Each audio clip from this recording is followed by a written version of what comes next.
Hi everybody! Welcome back to the life and suffering of Sir Brante. Storytime with Nick and Ease. So we are going to continue. Hopefully from where I left off. Toy soldiers? Yeah, that's where we were. 5 years old.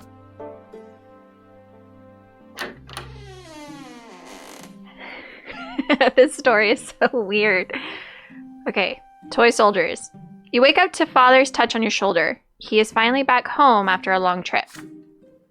Giggles, today is your special day, the day when you begin your studies. Now teachers will be coming to our home to teach you, and you must do everything they say. Be diligent in your studies, and you will grow closer to the nobleman's lot. Do I want that though?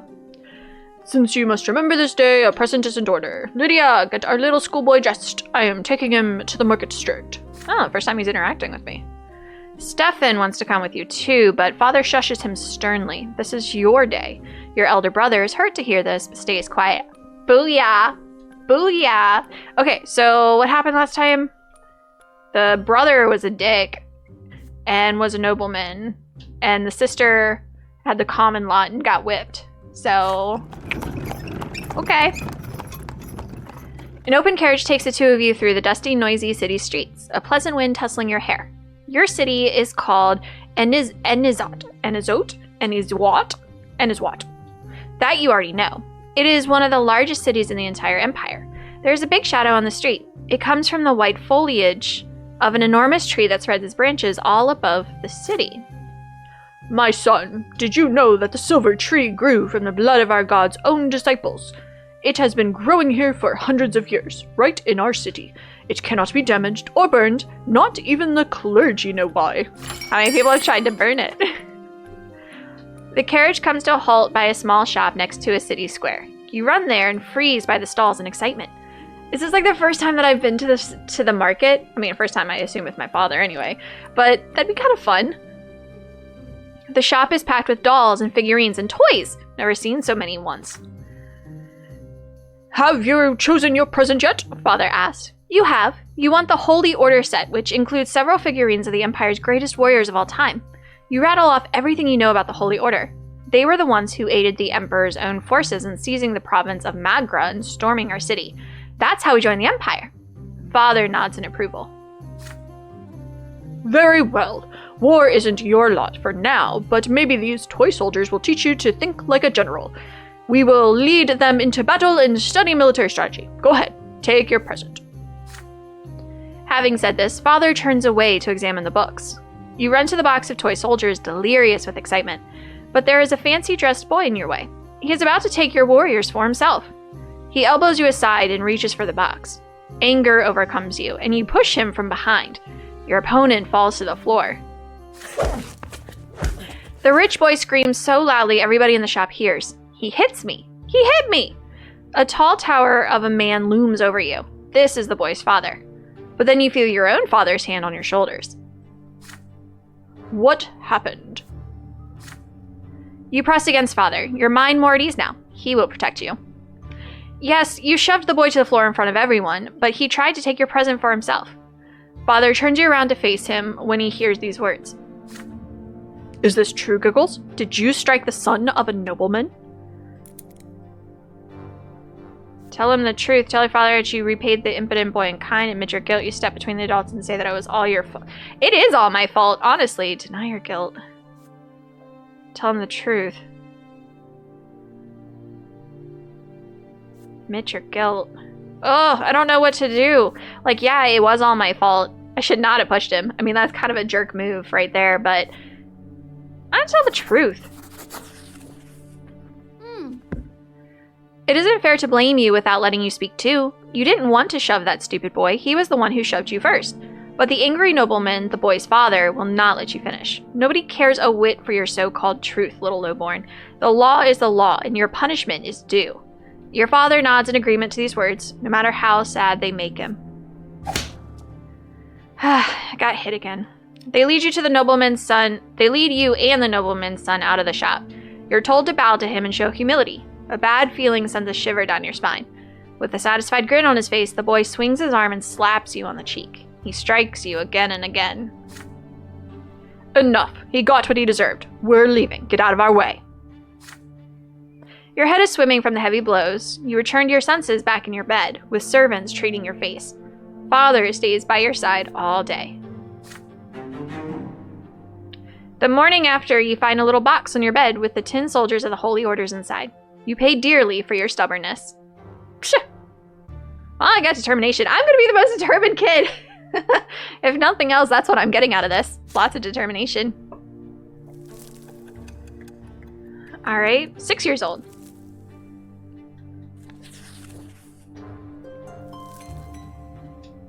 Today, Father ordered the dinner table to be brought out into the yard. For the first time in months, he's home, outside of the confines of his always locked study. He spent the entire day playing with Nathan and you, discussing various matters with Stefan, now an adolescent, and walking in the garden. And now a dinner under the open sky.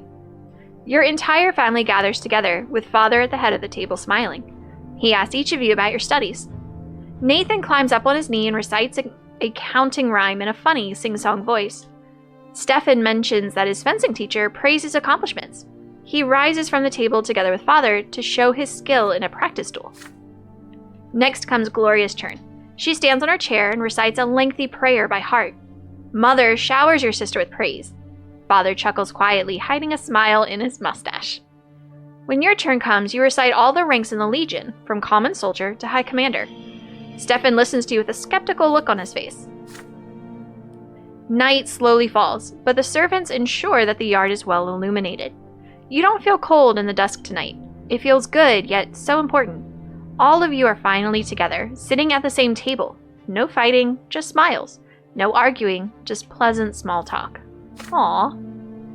Then a servant approaches Father with a letter in his hand. He reads it in the dim light, and each line gradually washes the smile off of Father's face until only a stone-cold mask remains. Mother looks at Father with an unspoken question in her eyes. Gregor Brante is coming back to Enzwat.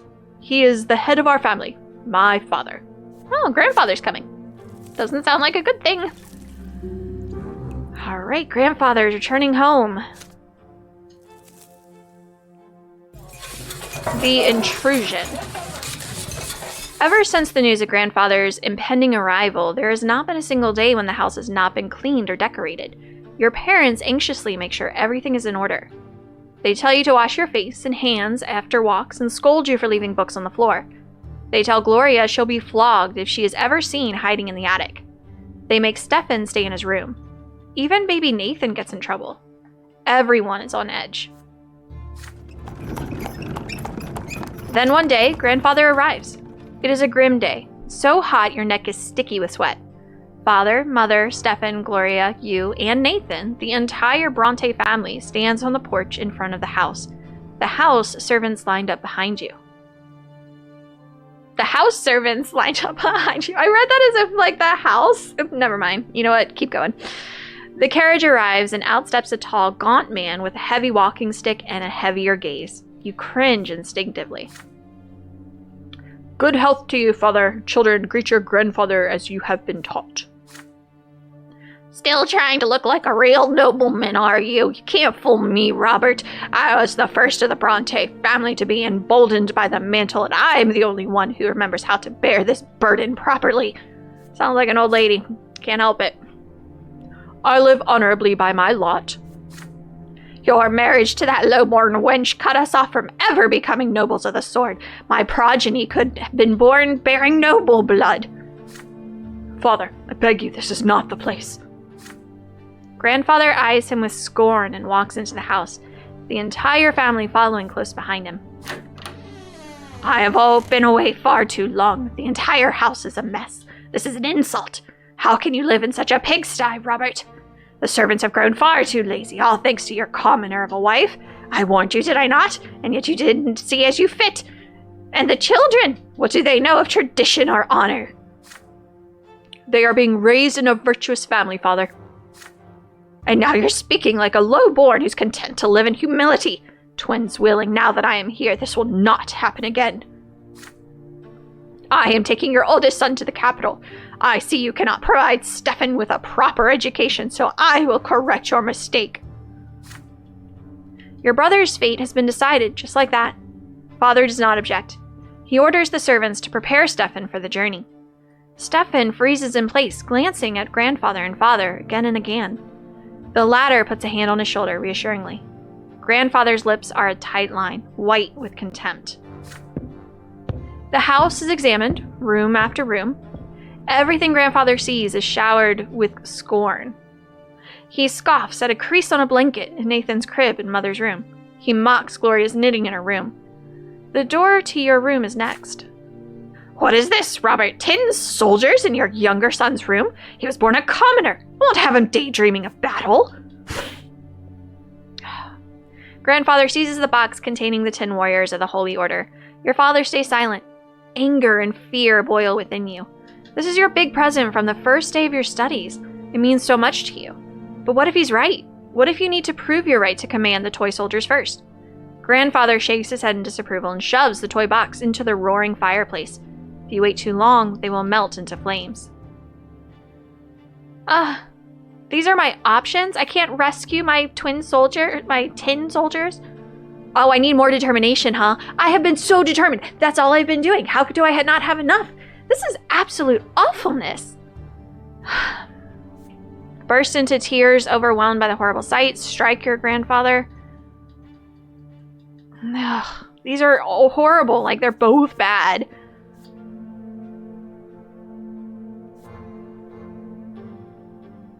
I'm gonna strike him. I'm not gonna burst into tears, but I'm gonna strike him. I don't like either of those options. I wouldn't do either of those things. Overwhelmed by helpless rage, you run to grandfather and kick him in the leg with all the strength you can muster. Yet he is immovable. The next thing you see is him leaning, towering over you menacingly, his heavy walking stick in hand. Low-born scum! How dare you raise a hand to me? The blow hits home. I knew that was gonna happen. Hold on a second. The handle of the walking stick is as heavy as a rock. You're dazed, robbed of both hearing and sight. Down comes another blow. A sharp pain splits your head, then darkness. Your hand twitches No! Your hand twitches against your will, then again and again, like it is trying to catch a flying butterfly, and then you fall into the primordial void. The void takes away a part of you, one of the lives you were given to live. It will never return. There is pain and desperation and a sense of loss. Nothing can be done now.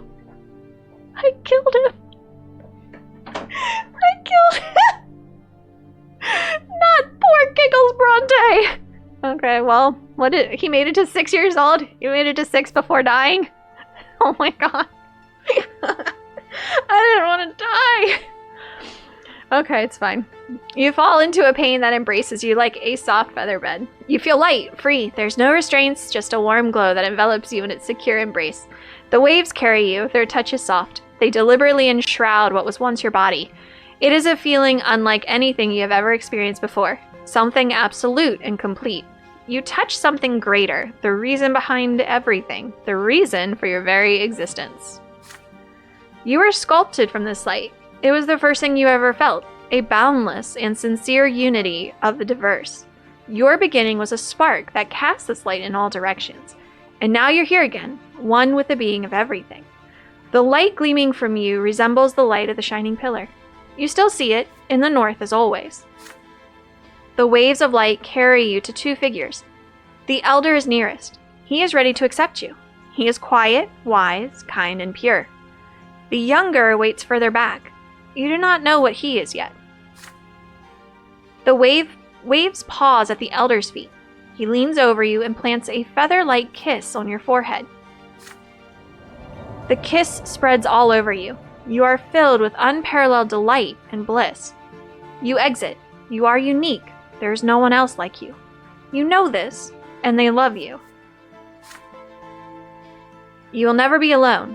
You are a part of them, a part of your family, a part of this universe. The twin gods will never leave you. They watch over you constantly. The elder softly touches you as you lie spread out amongst the waves, sending you further down the torrent of light.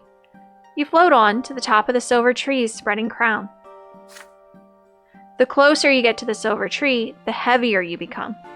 The waves draw you down along its trunk, but you do not wish to part from the warmth and the softness with the love. You turn around. The elder is still watching you. He nods, All is as it should be. Go. Your time has not yet come. You must return to the world now. As you tumble down toward your body, you comprehend the true meaning of your lesser death and the divine love that has been revealed to you. Love exists not only in the hereafter.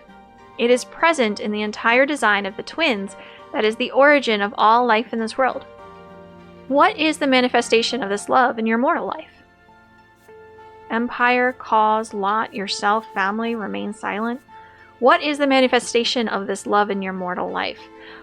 Well, my grandfather just murdered me, and I didn't really know. I shouldn't have kicked him, but I don't understand the question. Teacher, I don't understand the question.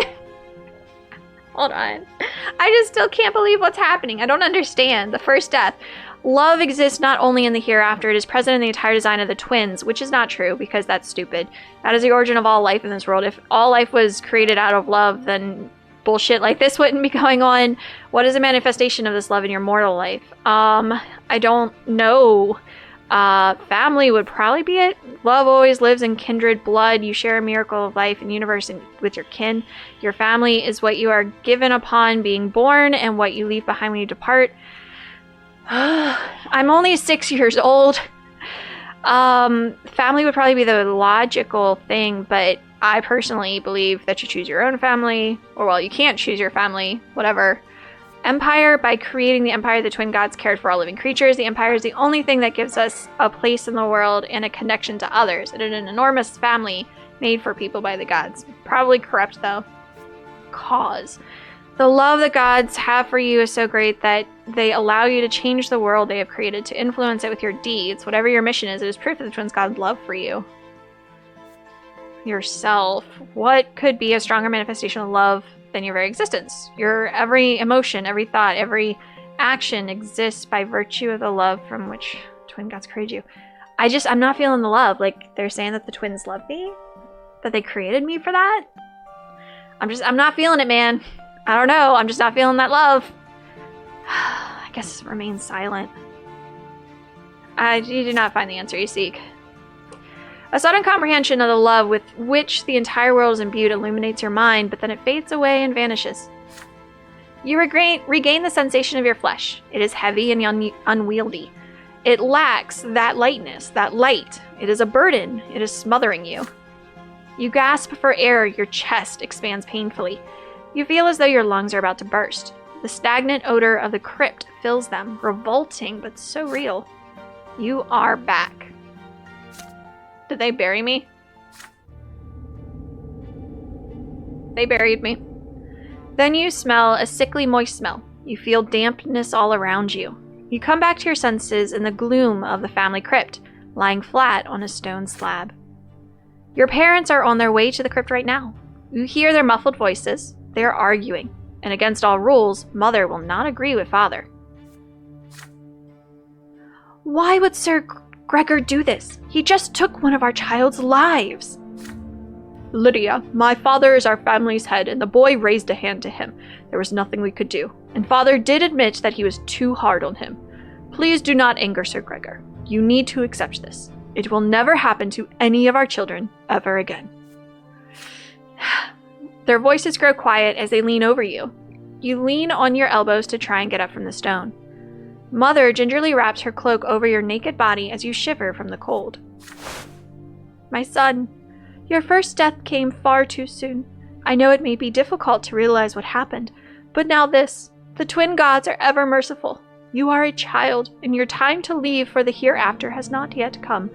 You will be returned here by the gods twice more, but do not attempt fate again, and never, ever defy those who can easily take your life. Giggles, you have angered your grandfather greatly. Do not stand in Sir Gregor's way ever again, and he will never hurt you again. For now, just stay away from him. Father stays a step away from you, not saying a word. When Mother finishes talking, he picks you up and carries you outside. Together, your parents take you from the family crypt. On your way out of the crypt, you take a moment to touch your head. It is perfectly fine. There's no sign of the blow. Back home, Grandfather is still walking through the house examining the rooms. You can see that Stefan and Gloria are disturbed by what just happened. Nathan starts crying when he sees you. The playroom still reeks of burnt paint. There is something new about you now, a pitch black stripe on your left arm. It looks like a strange bit of dirt at first, but it will not wash off. It will be like that forever, Mother explains. That is all she will say of it.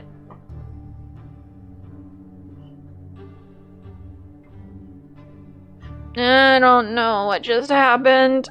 Okay, well, I guess we have the answer about the deaths are not actually like philosophical deaths in through life. They're real, actual frickin' deaths. Okay, well, my relationship with my grandfather isn't so good, considering he just killed me. Oh look, I got a determination and a perception, and I died. Cool. Event has happened. Suffer your first death. As a small child, you suffer your first death and rebirth. Okay.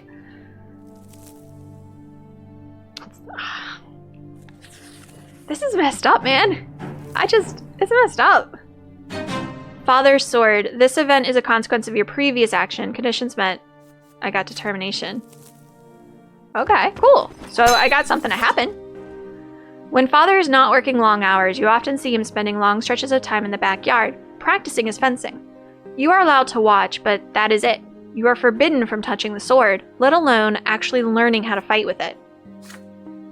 It is a new day today, and Father has been studying in his study. Father has been busy in his study since early morning. Mother took Gloria and Nathan to the shops. Your studies are done for today. The house is empty. You spot Father's sword hanging by the yard door. He must have left it there by accident after a training session. You deliberate at first, then grab the sword with resolve and run outside. Oh no, I'm gonna die again. At last you have a chance to see it up close. It is a small sword used for dueling, heavy and devoid of any ornamentation. You recall that it was made specifically for him. The weapon is difficult to handle. Its heft makes the palm of your hand shake. As you get used to it, you try your best to imitate Father's feints. Your technique leaves much to be desired, but at least it's something. You imagine yourself fighting for the family's honor as the thin blade slices through the air. But you swing too far back. The blade nicks your shoulder and cuts through your shirt, staining the fabric crimson. The sword falls to the ground with a dull clang. You try to apply pressure to the wound to make it stop bleeding, but all you do is make the blood flow faster. Giggles, what are you doing here? The familiar voice hurts you more than the cut of the sword. Father walks up to you briskly. His rugged arms rip off a length of cloth and bandage your shoulder. He squats by your side and pulls you into an awkward embrace. My son, why did you have to take the sword? You know you're not supposed to hold it. This is no toy. It is a weapon that can take lives. I know how you feel. I used to yearn for my father's dueling sword back when I was a lad. One day you might have a chance to earn the right to carry a weapon, but first you must have patience and study and become a noble. When that day comes, I will be proud to teach you myself.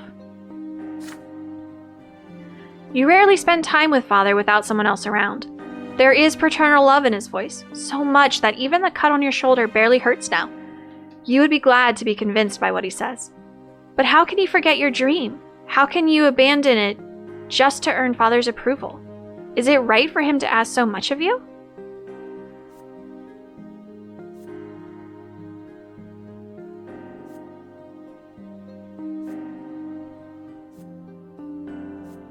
I'm agree with him. I just died after all. I kind of feel like I should take the safe route here, right? You take a deep breath and slowly and solemnly swear that you'll never touch a sword again until you earn a nobleman's title. This promise is a difficult one for you to make. No more secret fights with an imaginary blade. No more battles with sticks. If you give your word, you must keep it. Father smiles at you warmly. It is one thing to make a promise, and another to keep it. But I know you can do it, my son. You are on your way to becoming a man of your word. Let's go back inside now. He picks up the sword and leads you back into the house. You wash the blood from the cut and agree to keep this a secret from everybody. Then Father asks you to come into a study with him. He tells you stories of his studies in the capital. He tells you about studying for the judgeship and the trials he had to face to be emboldened by the mantle. Father brings several toy soldiers from the house. He uses them to reenact the famous Battle of the Green River. The floor of the study becomes a battlefield, and the books from his table turn into riverside hills. You try your best to remember his every word. Aw, okay. Okay, not bad with Father, got it. And I got some willpower. Good, good.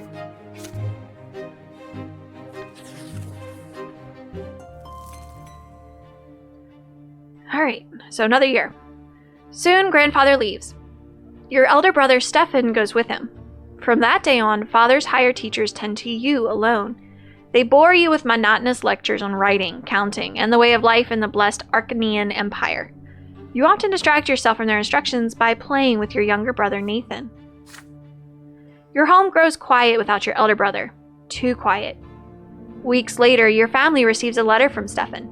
Grandfather has sent him to a boarding school for nobles, and he is now studying hard in preparation for his service as a nobleman.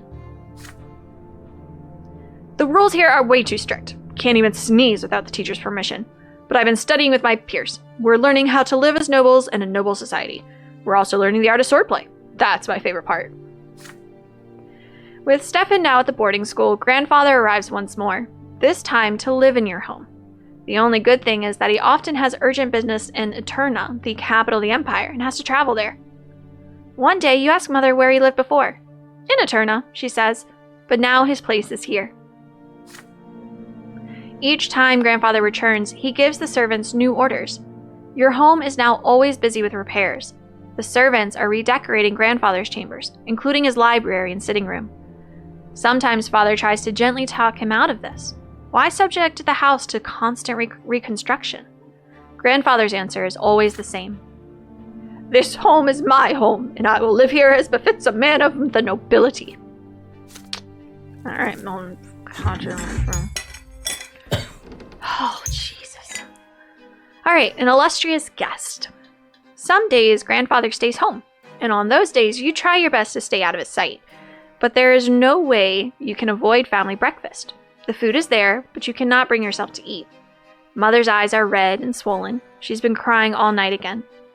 Grandfather sits at the head of the table, where nobody used to sit before. Robert, it is high time your youngest sons underwent their sacraments. Sir Brante, please, let them live free of the lot for a while longer. They are but... Shut your mouth! Robert, that wife of yours is impertinent enough to interrupt me. If this ever happens again, she'll be eating her gruel with the servants in the kitchen where she belongs. It is time you considered a real marriage, Robert. One to a woman of the proper station. I hate this guy. Gloria drops her fork. Grandfather shoots her a scathing look. A tear rolls down Mother's cheek. Father does not look away from the plate, his hands clenched into fists. Baroness Elador is one such woman. She is a comely widow and a fine match. She is suing for her inheritance right now and could use a proper support and a husband. You can keep your lowborn Lydia around if you like. Servant, mistress, I don't care. I will not do that, Father. I am the head of this family, and the family standing took a severe blow after you married that commoner. It is unthinkable. How could you give up the memory of a beautiful Amelia Elborn for this lowly woman and that bastard child of hers? But now you have a chance to set things right. Don't disappoint me. Yep, hate this guy. Father nods curtly, trying not to look in Mother's direction. Oh. Father, I wish to see Stefan. If I find your conduct in the Baroness's presence satisfactory enough, then you may see him. She is coming for a visit tomorrow. Be prepared. So you're holding the child hostage. I have so many problems with what's happening. Grandfather wipes his mouth with a napkin, throws it onto his plate and leaves. Mother's lips move silently. Nobody says a word. Then Father stands up and orders you and the other children back to your rooms. He needs to speak to Mother in private. Father comes to your room before bedtime. He sits on the edge of the bed and adjusts a crease on the woolen blanket. He distanced himself from you after Stefan's departure, so you're not used to such attention from him. In the candlelight, you can see his face in the dark. There is a sour expression on it. My son, Baroness Emma L. Lador will be visiting us tomorrow. Please be polite and treat her with respect. Nathan will do as you do.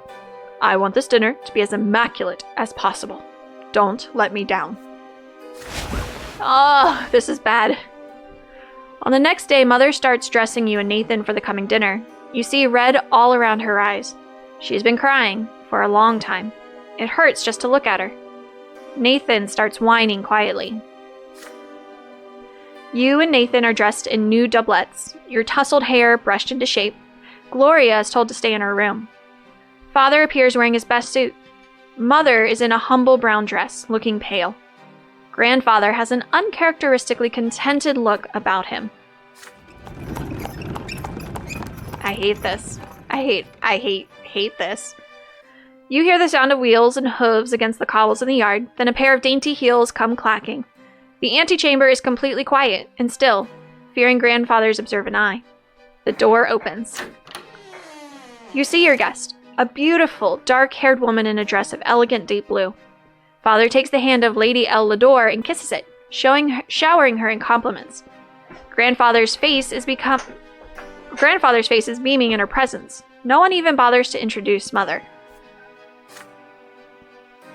Baroness, allow me to introduce you Robert's sons, Giggles and Nathan Brante. Frankly, it's his eldest, Stefan, who deserves the most attention, but currently he's studying at Eterna with other young noblemen like himself. It is my hope that his younger sons will also make me proud one day. Grandfather eyes you with a probing look. How will you act in front of the Baroness? Will you accept her as your... accept her here next to your mother, your father's rightful wife? This is too much to put on a kid. It's not the kid's place at all. Greet the Baroness politely, kiss her hand, walk away, take Mother and leave now. Maintain your composure, greet with restraint, and avoid getting too involved. Yes! Don't get involved in this. You can only make things more difficult if you get involved. You mutter a proper greeting to Lady Ellador and bow your head. Out of the corner of your eye, you see Mother walking upstairs to her room. You, on the other hand, follow Father and Grandfather obediently into the sitting room. Grandfather and Baroness Ellador engage in small talk over dinner. They discuss her inheritance litigation, and he advises her like the judge he is. Father is mostly silent, only getting in a word or two. I lost willpower for that. The morning after, Father leaves for Eterna with Grandfather to visit Stefan. He returns from the capital in a quiet rage. You overhear your parents talking. Apparently, Grandfather has already poisoned Stefan's mind against him, and he greeted Father with cold hostility. The name of Baroness Ellador is never mentioned in the house again. This is too much. This is just too much. Oh, but I'm reaching the end of childhood. 7 years old.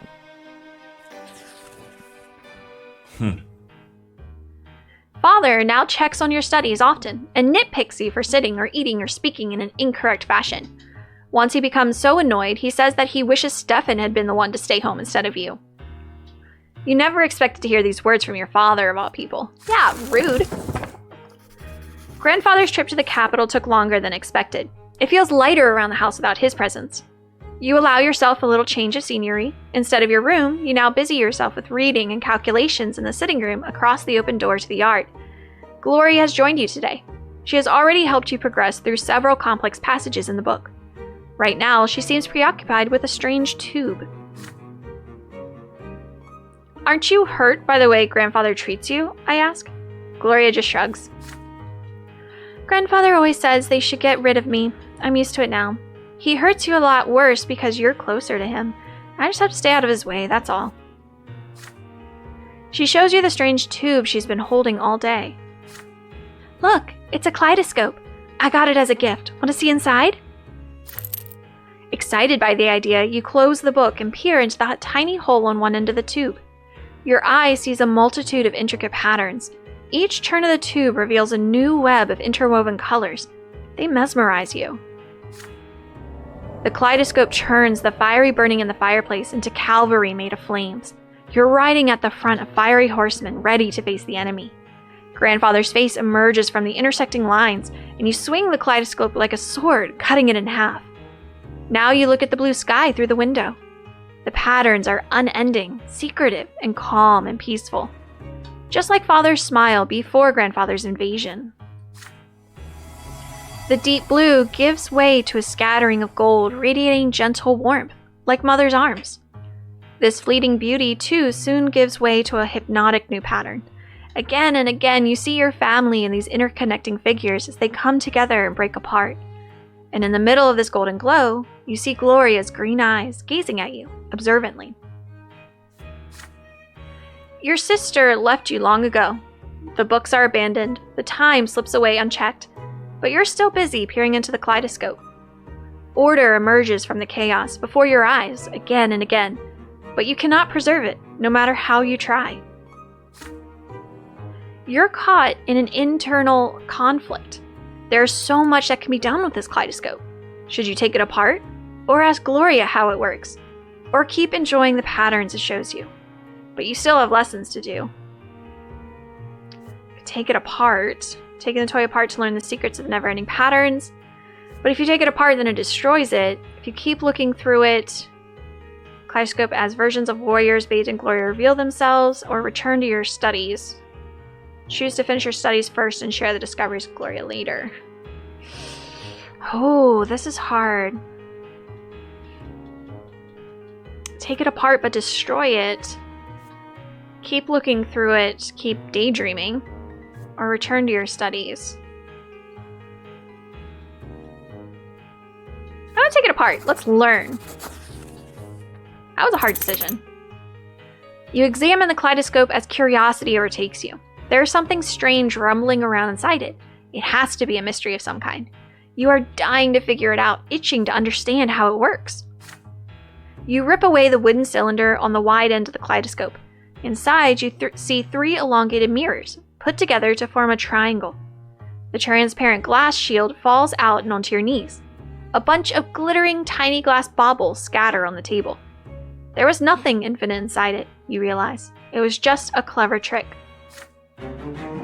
With a heavy heart, you go to your sister's room and confess to breaking the kaleidoscope. Gloria is sad, but not angry with you. She asks you to promise never to take her things apart again. You promise.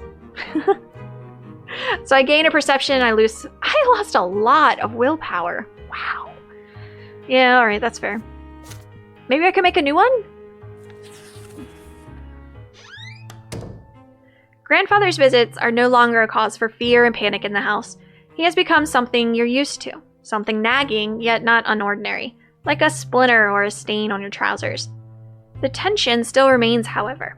Sir Gregor's disdain for everyone in the house is so palpable, it almost stings for real. Your lessons with the tutor are done for today. You're walking down the stairs when you spot Gloria peeping into the sitting room through a slightly open door. You sneak up on your sister and tap her lightly on the shoulder. She's startled. Oh, it's you, Giggles. Look, Sir Gregor's eating something. Grandfather is sitting on the sofa, flipping through a book with one hand and reaching for a glass bowl with another now and then. Inside the bowl, you can see candied fruit, a sweet confectionery forbidden to the common estate, like all sweet things. Yet Grandfather's face shows no pleasure as he keeps consuming the high-born treats. The clock strikes 3. Grandfather rises from his seat, puts away the bowl on a shelf, and leaves for the yard. He always takes a walk in the city at this time. Gloria nudges you with her elbow and looks at the candy bowl when you look at her. The first emotion you feel is fear, but next comes curiosity, and it is stronger. Stefan used to boast that candied fruit tastes incredible, and now you have the perfect opportunity to try it. You try candied fruit first. The sugar starts to melt as soon as you put it on your tongue. It is so sweet. You've never eaten anything as good as this. You take the whole bowl off the shelf and give it to your sister. She takes the fruit, brings it to her mouth, carefully, like a rare treasure.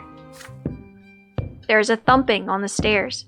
Footsteps accompanied by the knocking of a walking stick. You have no idea why, but Grandfather is back.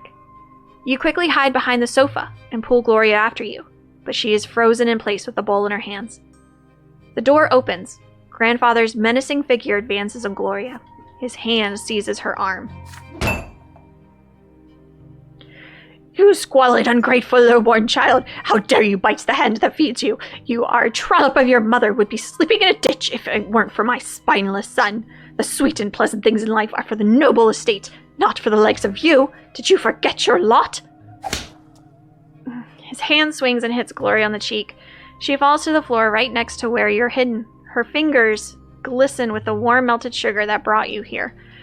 Grandfather advances again, his walking stick ready, but then he sees you huddling behind the armchair. Please, don't hurt him, Sir Brante. This is all my fault. He tried to stop me. You can already see a bruise on Gloria's cheek. This is only the beginning of her punishment. Gloria was caught red-handed, unlike you. You can still avoid your punishment. What is it then, milksop? Did you try the sugars too? Are you trying to stop this piece of filth like she says? I can't tell the truth.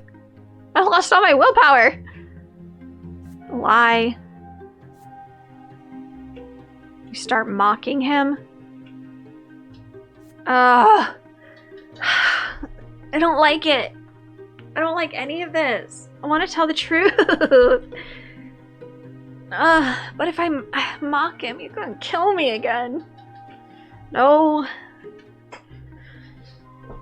Oh, I don't like it. I'm gonna lie, but I don't like it. I mean, Gloria's trying to protect me. I'm gonna let her. You stand up and start talking. Yes, Gloria was telling the truth. You were trying to stop her. Grandfather tilts his head as he keeps you transfixed by his inhospitable, bitter gaze. Then why did you hide behind the armchair like a petty thief? It was all Gloria, you tell him. She told you to hide. Gloria looks at you with pain and disappointment when you say this. I'm sorry. Grandfather nods, satisfied by your answer. He tells you to stay and watch him punish Gloria. For the first time in your life, you see somebody else being punished. Her skin split apart by Grandfather's walking stick, her clothes getting soaked in blood as she writhes in agony. Night comes, but Gloria's sobbing keeps you awake. You go to her bedroom and try to calm her down, but a muffled "go away" is her only reaction. She lied to Grandfather for you, so why is she angry with you now? I mean...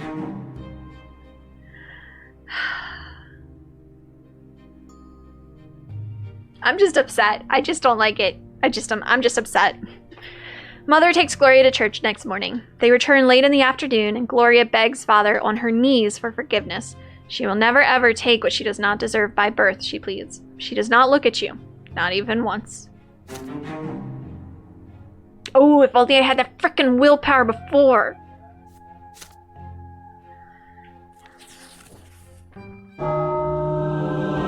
Sacrament. Father and Mother have been focused on Nathan and you since early morning. Instead of breakfast, you're told to say your prayers, wash your hands and faces, and get dressed in plain white shirts. Today is the day of your sacrament. Mother, I want to go play in the yard. No playing today. You and Giggles are big boys now. It is time for you both to have your first sacrament. No one can live without a lot. I don't want a lot. Be quiet and listen. You were born commoners, so you must accept a low-born lot before the twins. When you grow up, you will get the chance to earn a noble lot. Oh, that was Father, not Mother. It's fine. Father and Mother take you to the carriage. Nathan is hungry. He starts whining. Grandfather is the last to get in the carriage. His eyes are on you and your brother, looking for every fault. Soon, the carriage is moving along the streets of Answat, slowly and solemnly. One more turn and you see the colossal white building marked by two massive pillars. For the first time in your life, you are to enter the Church of the Twin Gods. That is too loud. It's been too loud, but it's too loud. You enter the gate and walk under the splendorous dome of the church. The church hall is divided into two halves. They are drastically different from one another. The floor on one side is rough and jagged, covered in dried brown spots, while the floor on the other is made of smooth marble. The commoners kneel on the jagged floor, and the well-dressed nobles and their families sit on pews. Father and Grandfather leave you to sit on one of the nobles' pews. Mother walks to the rough stone of the commoner side and gets down on her knees. You see her wince in pain, for the low-born estate shall suffer in the house of the faith. The church acolytes surround you and lead you to the altar, where you and other children will take your sacrament this day. Before you stands a tall priest dressed in black, with a sword in one hand and a hefty whip in the other. Nathan's whinings grow louder. He dislikes this place. He's scared.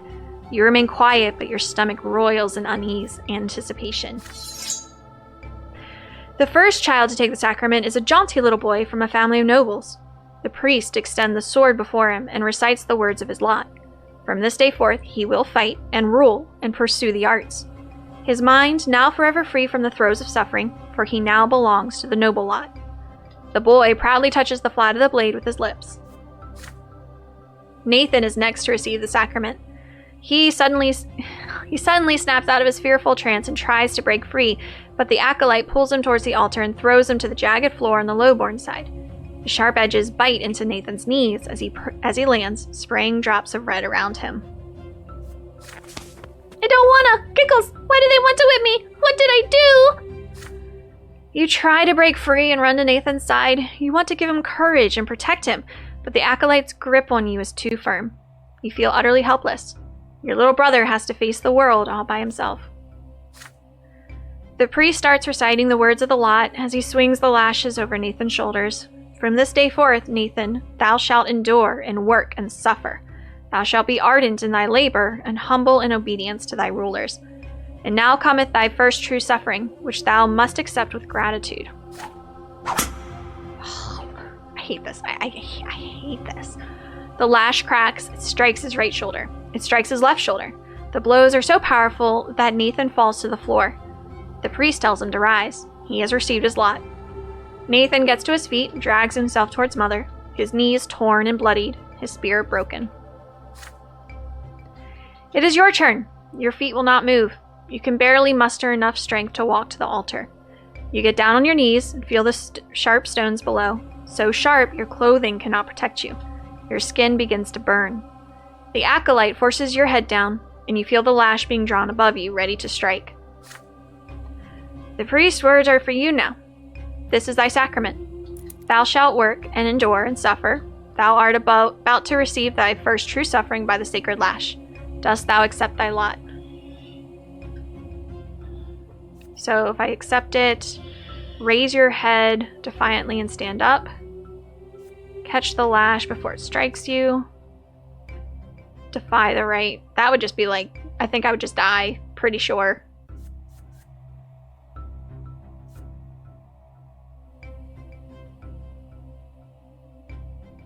Okay, here's my question. If I raise my head, right? Raise my head defiantly and stand up. Do I still accept it, but just like show them that I don't appreciate it? Because like that's kind of the middle ground that I'm looking for. I will accept it because I don't think there's really anything that I could do in this situation, but serious? It better be that, I hope.